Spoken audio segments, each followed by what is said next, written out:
Hi guys, so here's me talking about my assignment, and before I get started, I wanted to give another shout out to Tom for helping me with this one as well. So yeah, let's get started. So here's me, my code that I wrote in turtle.java. You can see under public static void main, I basically created the world. I set my parameters. This basically saying this is how big my world is.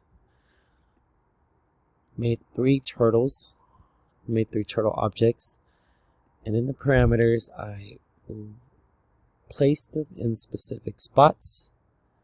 W is referring to the world, so this is me putting the turtles into the world, and here's me calling on the method that I created.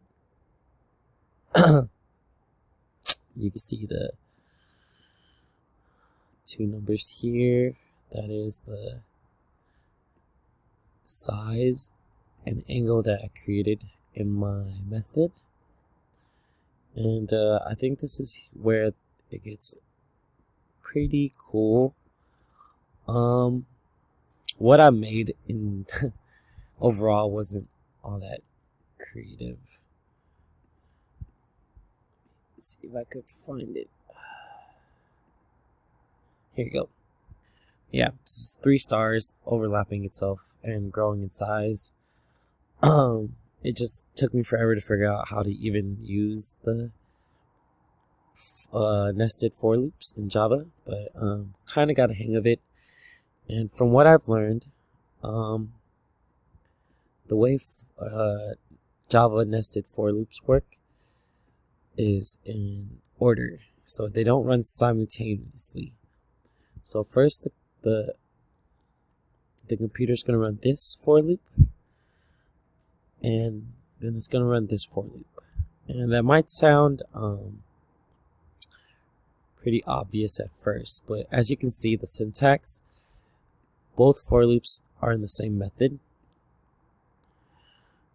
and you would think they would run simultaneously, or at least I thought so.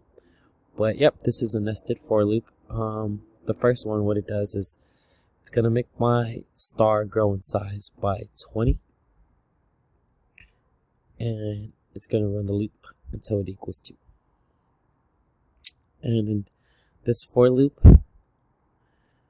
this is kind of an absurd number, but I just wanted to have a little fun. It's gonna go forward, and it's gonna turn up to 1,000 times. And this is my assignment.